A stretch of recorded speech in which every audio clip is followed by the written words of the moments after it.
So the way that the $1804 is woven into this is, as I'd mentioned throughout the presentation, um, they were struck clandestinely in 1858, 1859, and those became the Class 2 $1804.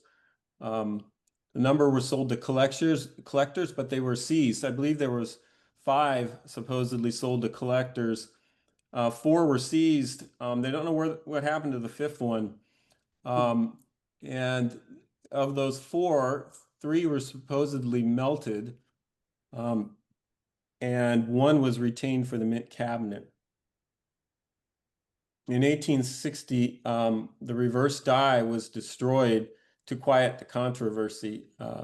So that meant that if further copies were struck, they would be easily identified by a different reverse die. In looking at the the stack specimen that just came out, it's pretty evident that it is from the class $2. It has the original reverse. The class $2 didn't have edge lettering as the class $1 did, and because of that, they at least for collecting purposes needed to be corrected. It is believed that Dr. Linneman was involved in their striking in 1858, 1859, and he retained a number of copies later on. The Class 3 bust dollars were first offered to collectors in 1869. Um, they were struck with the same reverse dies as I mentioned. They're identified specifically by rust spots, but uh, other marks as well. And all three or all class $3 were class $2 with edge lettering applied. And that edge lettering was applied on a Castaigne machine that caused cupping.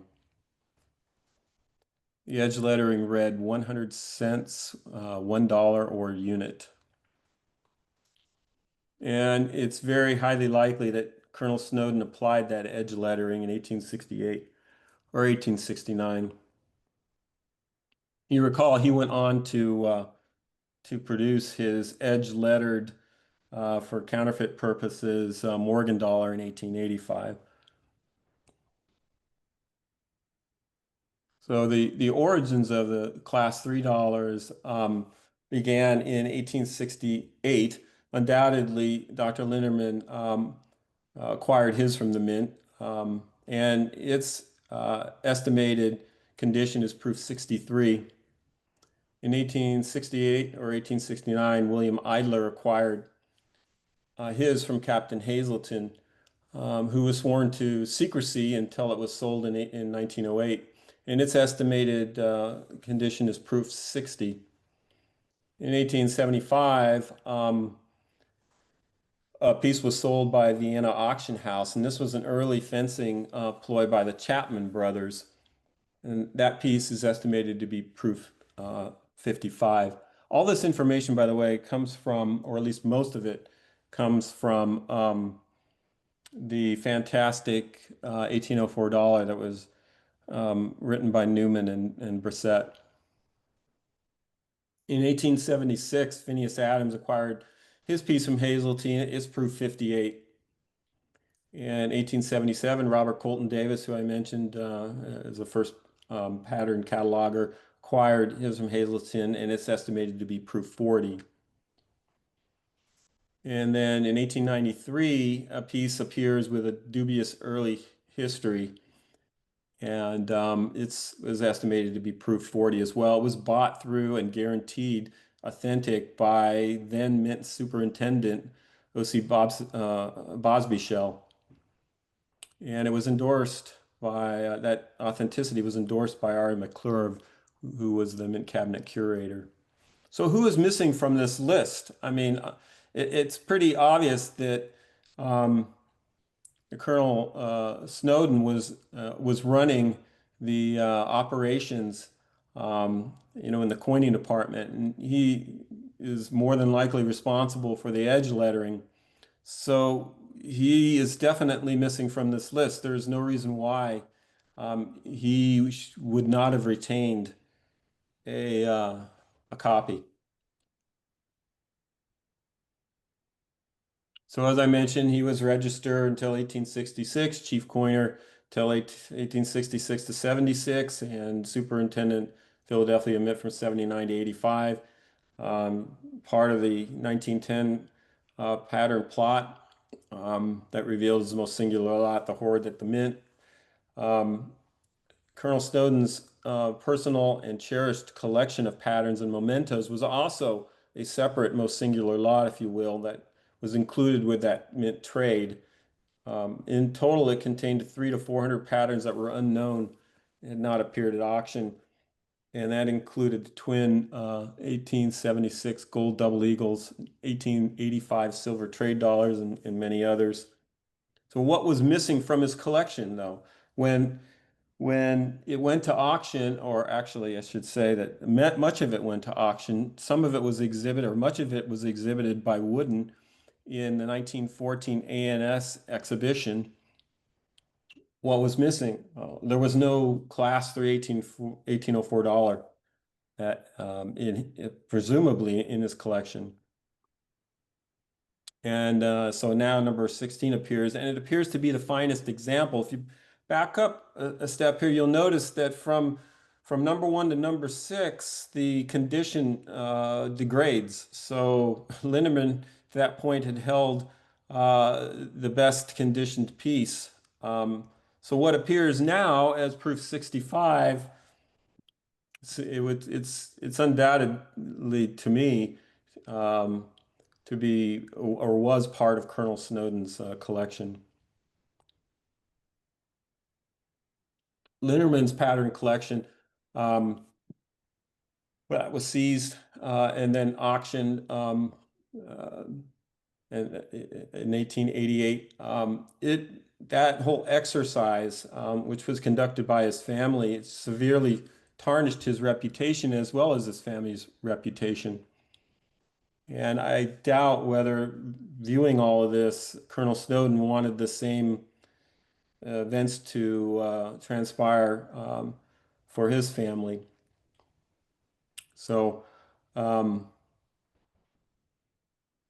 he probably considered the prophetic advice of Elliot Woodward, who in his 1863 auction of 4 1862 God I Trust patterns says that they should only be sold, or a strict injunction that may they never be sold unless by a sheriff or executor.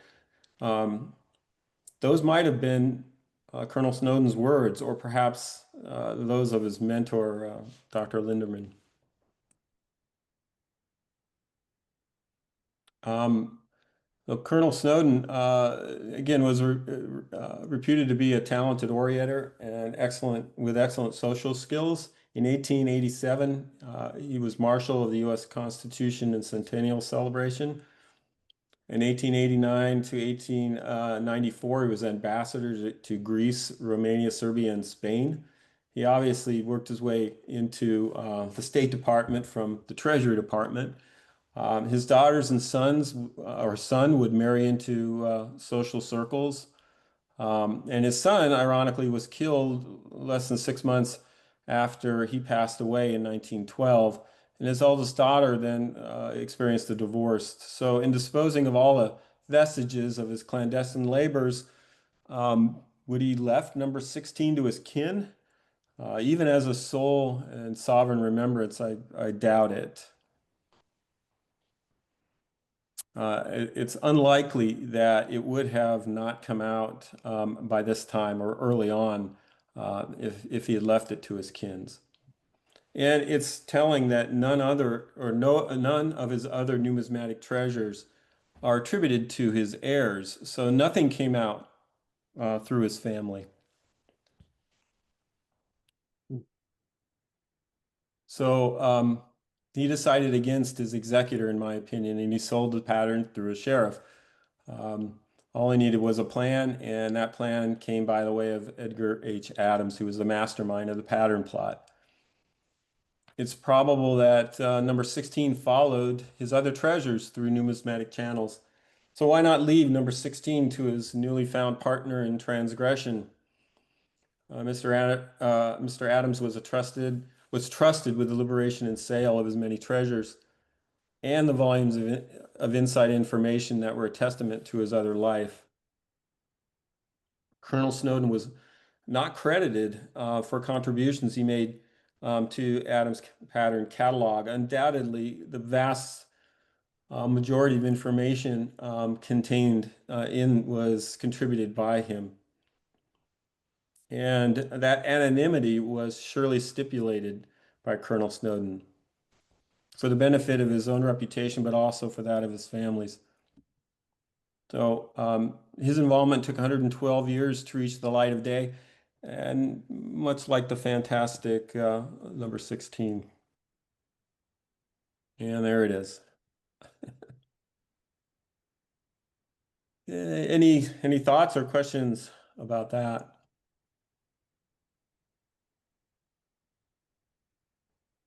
Oh.